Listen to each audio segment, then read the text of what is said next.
First of all, kinikilala ko po ang God Almighty na siya po yung liwanag, na siya po yung naging langit na Diyos Ama, naging lupa na Diyos Anak, at naging tao na siya po yung Diyos Espiritu Santo. Kinikilala ko ang nilikha ni Ama Adan, siya po si Ina Eva, Diyos Espiritu Santa. Kinikilala ko ang divino personal ng Diyos Ama. Siya po si Ama Martiniano Managelo Damagan Tarosig. Siya po ang siya po ang demonstra ng King of all King. Kinikilala ko si Inay Conchita Santiago Ilagan, divino personal ng Diyos Anak. Siya naman po ang demonstra ng Queen of all Queen. Kinikilala ko ang divine person ng Diyos Espiritu Santo, ng divine person ng Diyos Espiritu Santa, ang Ama at Ina ng sanlibutan na sila po ang Hari at Reyna, the King and the Queen. At sa lahat po ng mga kapatid, trompeta, maestro at maestra ng Motherland at ng Promised Land, God light sa ating lahat. At sa lahat po na sa atin po na naririto po ngayon, God light sa ating lahat. Ako ang inyong kapatid, Prinsesa Alma, na narito po sa Motherland 2nd Jerusalem, Barangay San Manuel, Nagilian Isabela. Dito po kami sa Cagayan Valley, Region 2, Philippines. Marami pong salamat is because today we celebrate 9th anniversary po ng tinatawag po namin na God become man. Diyos naging tao. Which is na lagi pong na-question or lagi pong sinasabi kasi yan, ano? Yung 3 o'clock habit.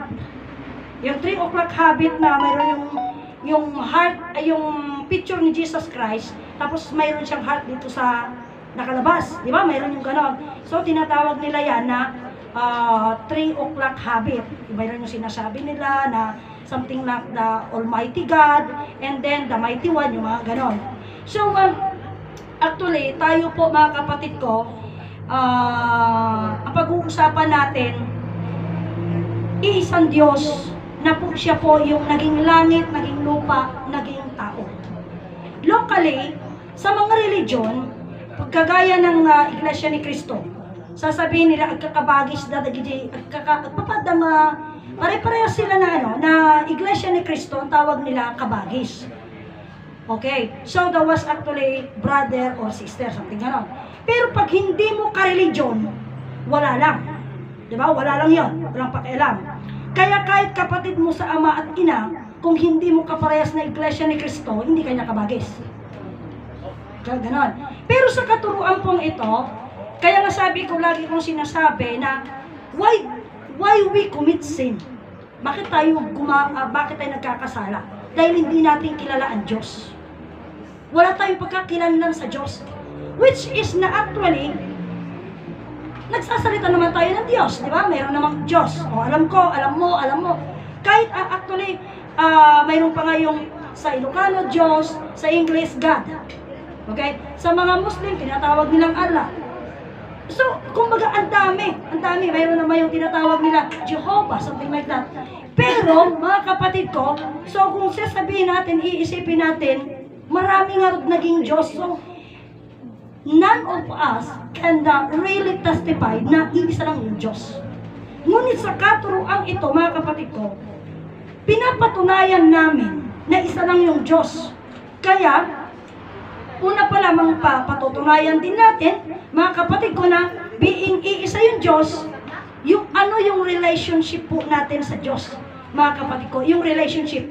Kung napapansin nyo kanina, ipinakilala ko yung sarili ko bilang Prinsesa Alma. No, pinakilala ko. So, being pinakilala ko siya, kanina yung mga kasama naming naghimno. Yung naghimno kanina, yung last ng Imperatrice, kumising na, ang salita nun, sa ating amang Diyos na, Hari ng langit at lupa. Yun yung sinabi. So, ibig sabihin, ang hari ng sanlibutan, kumbaga, if we speak kasi once we pronounce it, or once we talk about it, Ama, or our Father, ibig sabihin, hindi ka lang nakikiama. Totaling ama mo siya. And once nasasabihin mong ama mo siya, syempre, mayroon kang mamanahin. Or mayroon siyang ipapamana sa'yo. Anything, you have the right. You have all the right ng Runa DJ kinabaknang na. So, kaya nga lagi ko nung sinasabi na adakanuti na kabakbak nang dito'y lubog. Tatakunat met. Di Diyos na bakbak nang. Kasano nga nabakbak ng di Diyos? Tayo nyo. Di Diyos, naparsuan na tinangit, naparsuan na tidaga. Kwarta nga tahan na kaya parsuan. Siyempre kaya na. So kayo na sa when nabakbak ng isuna. Ngam apay, nga something like once we got sick. Unang-una isipin mo, doktor. Once you go to doctor, next is pera. Kasi hindi ka naman pwedeng magpa-doktor na wala kang pera, di ba? May babayaran ka. Pero pag wala kang pera, hindi doktor ang iisipin mo pag nagkasakit ka. Ang sasabihin mo, Diyos ko, agasan mo. So, dito, hindi kasi natin, pag iisipin, doon kasi sinasabi namin na, iti pinakamabisa nga medisina, salita nga Diyos. Ngem da tayo, haan tayo makita ti Diyos, han tayo mapanagnagan ti Diyos. Isu nga awan ti panagtalot tayo. Why? Kami, parang ganito mga kapatid ko. Iti pinagumumi dito Saturday and Sunday. Actually, this is this very, very, very special day na pinagumumi. And being Saturday and Sunday, DJ pinag-rest tayo. Kaya ngayong usapan kanina, rest. No? Yung katawan natin, nagre-rejuvenate siya ng bagong cell. And pinakamabisa dito, tayo po, nakakapag-rest tayo. So we gain again yung good energy natin kasi nakapag-rest ka kaysa yung tuloy-tuloy yung work mo, diba? Tuloy-tuloy, walang pahinga. So being ganon, yung pagre-rest natin, hindi natin makita na it's a gift. Regalo, kasi nga ang akala lang natin, lahat ng regalo is actually nakabalot. Pero yung good health, we never recognize na yan ay isang napakahalagang regalo. So dito sa atin ngayon, kinukwento namin ngayon, but ang pinaka-main kasi ng okasyon po na ito ay ganito. Mga kapatid ko, sa lahat ng tao, it actually begins noong 2015. Noong actually, that was, I will never forget that. Kasi 2015, bumisita daw dito yung sinasabi natin na patay na ngayon na si Pope Kiko. Si Pope Kiko, ni Francis Pope iti Roman Catholic, iti Vatican. So nagbisita siya dito sa Pilipinas. That was 2015. Ngayon, he addressed something. Nasabi niya, hanapin niyo ang tunay na pag-ibig. Look for the true love. So, ibig sabihin no, nagkukumand siya na hanapin ang tunay na pag-ibig. And another, at nung nagkaroon siya ng misa, noong December ng 2015, he himself proclaimed nang sabi niya, God become man and word become flesh. Iyon yung lagi, actually, na nakikipag-debatean ako hanggang na nagsawa yata sila sa kakadebate sa akin. Bakit? Kasi ang sabi ko, God is word. Ayon sa kanila din okay. Pero papaanong ang God is word, then sasabihin nila na salita ng Diyos. Sa Tagalog. Ang salita ay Diyos. Yun yung Tagalog yan, ha? Ang salita ay Diyos. Pero bakit pag nagsalita na sila, hindi na ang Diyos ay salita, kundi ang salita ng Diyos? Diba? O, tinan mo. Mayroon bang a little bit na kaibahan nun? Kunti lang, pero nag-iba na. Kasi yung unang word is, ang Diyos ay salita. Yung another phrase is, ang salita ng Diyos. Magkaiba na, no? So, kung magsisimula tayo, kasi ito po, hindi nila ito pinapaliwanag. Nagpunta nga doon na, kaya sabi ko, ang usapan ngayon na, bakit ka kumakain? Kasi nagugutom ka. Bakit ka nagtatrabaho? Kasi gusto mong magkaroon ng pera. Diba? Yung mga ganun lang. Bakit ka natutulog? Kasi naantok ako. Ganun lang yung rason natin. Pero actually, mayroon pang beginning. Mayroon pang simula. That is why sabi kanina ni Sister, Sister, pasensya, kantahan ko muna, ladyan na, gamutat tayo. Tata, kung lala kanya, ngamin ay ayatan na tayo ti Diyos, ta pinarsuan na tayo. So, we talk deeper, paano ka nilikha ng Diyos? Nitatang ko, kinitatang ko, niinang ko, then, merong inang, kantatang, gano'n, may simula. May simula, okay? Pero ang unahin natin, ganito din yung may simula. Sa lahat ng nagba-Bible, mayroong salitang ganito. Ang Diyos ay berbo. Nabasa nyo na po yan. Ang Diyos ay berbo. Iti Lucano, iti Diyos ket berbo, sa balikas bitla. Awan tulang, awan lasag na. Ngam ti sa nagtulang, naglasag. Okay. So, ito, ginagamit nila ito na nagtulang, naglasag. Ngayon usapan. Idi nagtulang, naglasag dahil na sarita. Sino nagbalihan na? Okay, di ba? Yun na yung question na hindi na nila na ipapaliwanag. Pero ngayon ipapaliwanag namin. Una pa lamang, ang Diyos ay berbo. Na ang berbo po ay balikas bitla. Salita, bikas, wika. Okay. Ngayon, being salita, bikas, wika, kaya nga pag sinabi mo, ang Diyos ay salita, paano? Ibig sabihin, ang Diyos ay salita, hindi magsasalita ang salita. Kasi siya ay salita. Kaya sabi ko, it is a very big lie. No? Isang napakalaking kasinungalingan sa mundo na pinaniwalaan natin ang libro Biblia. Mga kapatid ko,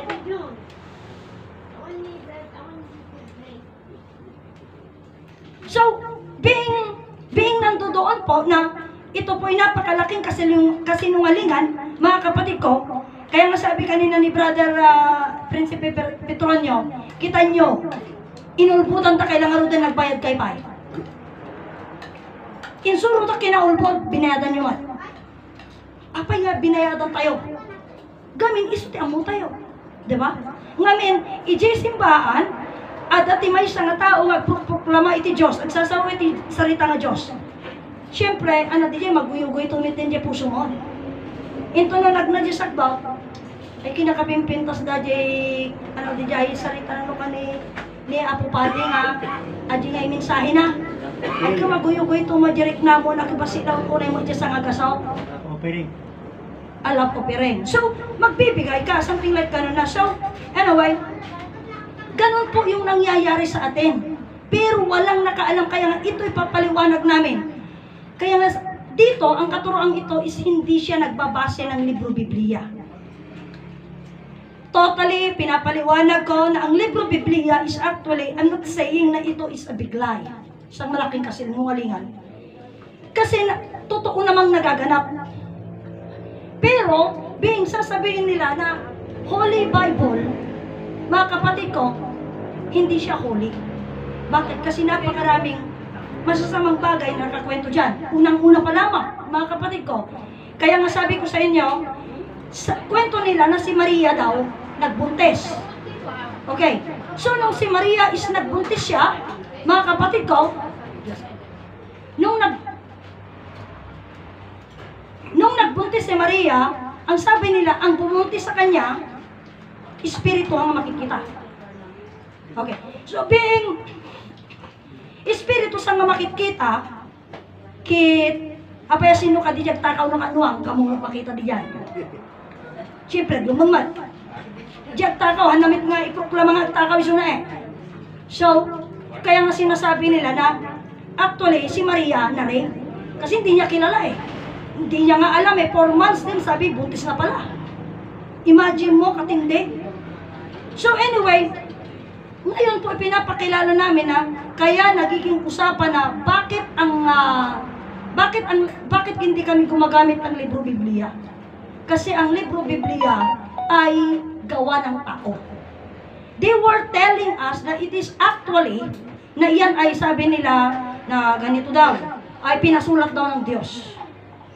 Kay mga propeta, mga ganon.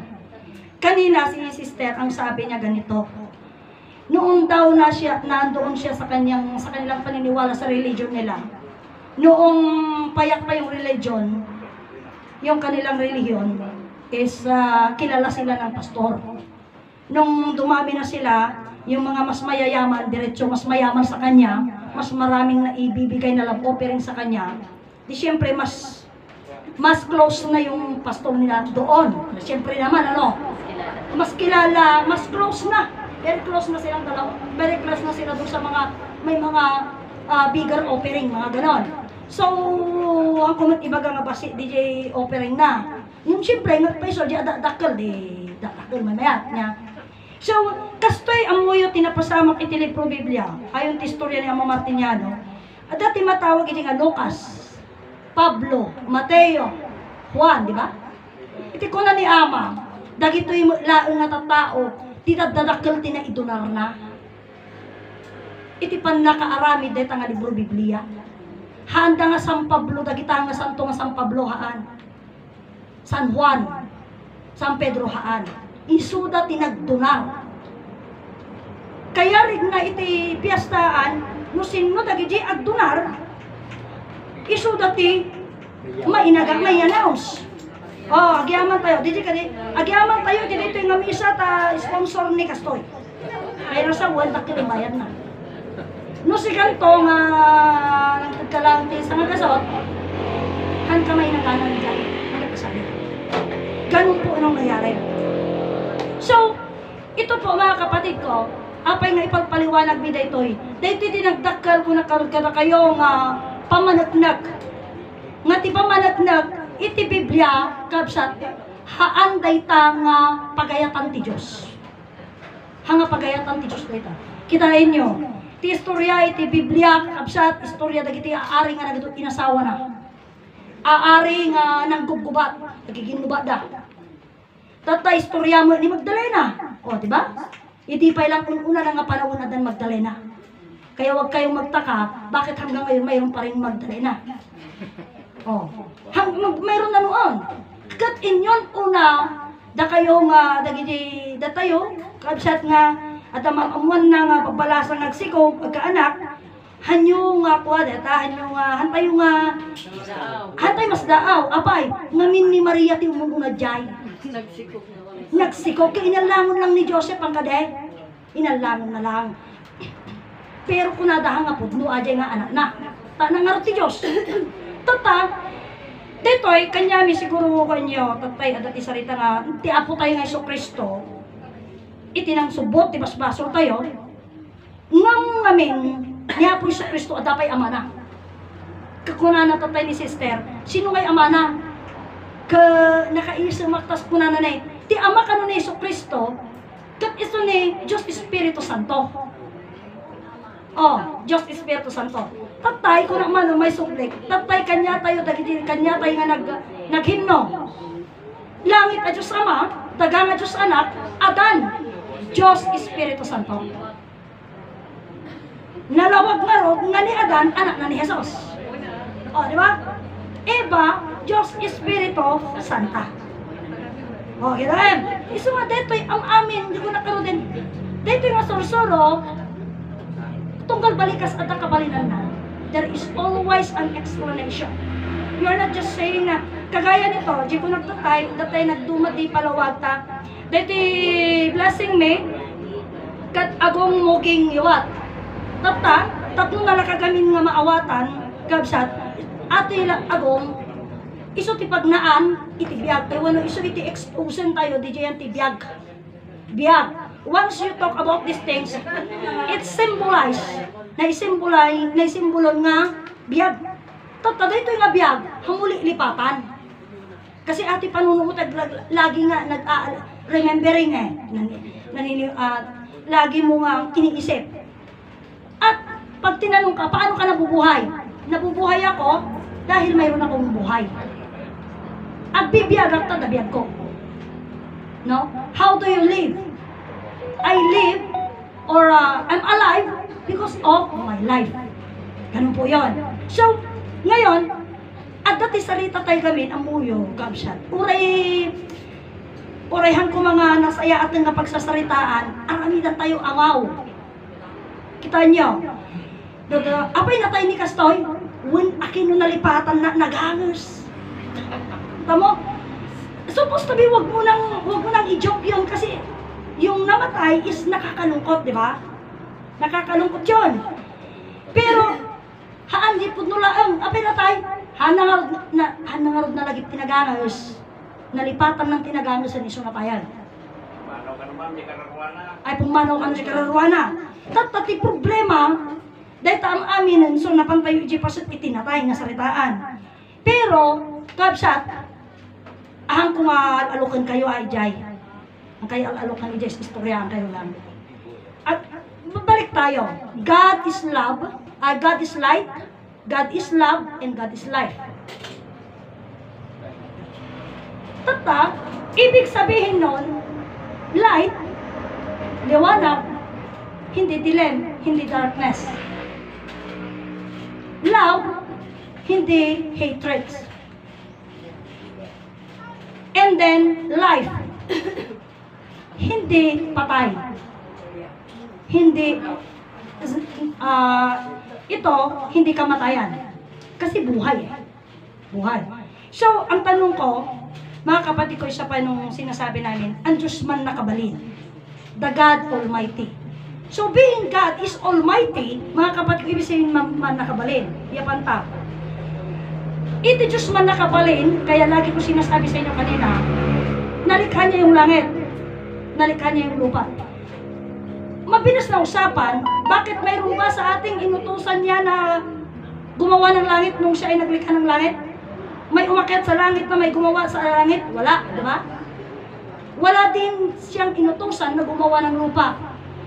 He himself become land, become lupa. Mga kapatid ko, punta tayo sa mas maliit, libro Biblia.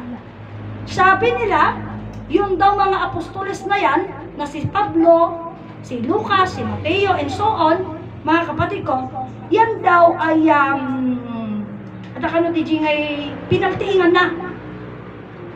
Pinaltiingan na kano sungay surat da. Dahil ti paluwag da eh. Ngam, dahil nga sarita, apay nga kunak na kunada na ngamin nga word of God sa iti Diyos kunada. Kanya yung magpipiblia. Pero kanyang tumano ta signature ti Diyos ni Jai. Ada biblia tadi. Tata, at ti autograph na DJ ko, di Diyos DJ. Tako na, dakat nga, sa o iti Diyos, kung na iti surat ni San Lucas. O di ka di? Kahit nasa wan, haang nga di Diyos, tinag sa o DJ, ng insurat ni San Lucas, ni San Pedro, ni San Juan, o sino pa'y dagili nga DJ. Kapsat, ni Mateo. And so, isumarot DJ, haan tama panagakan, nga dahil nga Biblia, actually, munupod mo nga, sa uwi Diyos. Apay. Ngamin, isugarod kakabsat nga, dito nga sursurong, ipinapaliwanag niya po ng maayos. Pinapaliwanag niya ng, very specific. Bakit? Kasi, kailangan nating alamin na maayos. Mayroong laging sinasabi si Brother Petrona. Mayroong daw magkumpare, nagtulag da. Ititulagan kastoy. Kasi yung isa, magaling bumaril. Ang usapan, kung matatamaan mo, mananalo ka. Okay. Kung matatamaan mo, mananalo ka. Kung hindi matatamaan mo, matatalo ka. Okay. O, di nagbilis, pinutugalan. O, natayan. Bedan. O, manalo ako, natamaan ko. Pero ang sabi, kung tamaan mo, manano ka. Di ba? Hindi mata, kundi binaril lang basta. Ang usapan kung tamaan mo, manalo ka. Kung hindi tamaan, matatalo ka. Kasi without analyzing the word, o di shoot, o tapos na. Yung mata kasi ang usapan niya. Pero hindi niya nakuha yung salitang mata. Back tayo dun sa salita. Ang Diyos ay salita. Maliwanag, no? Pero bakit nung i-present na sa atin, ganyan, ang salita ng Diyos. Pagkatapos, ang salita ng Diyos, binabasa naman niya. O, tingnan mo. Pero ang mga bagay na yan, hindi natin, parang, ano ba yun? Aminado tayo na tawon, tayo na tangawan. Awan na yan, one. Pero, mga kapatid ko, hindi natin iniisip. Kagaya po nung linggo. May usapan yung mga kapatid ko. Sabi nung isang kapatid ko ganito, hanak mang mangantibigat, kunana.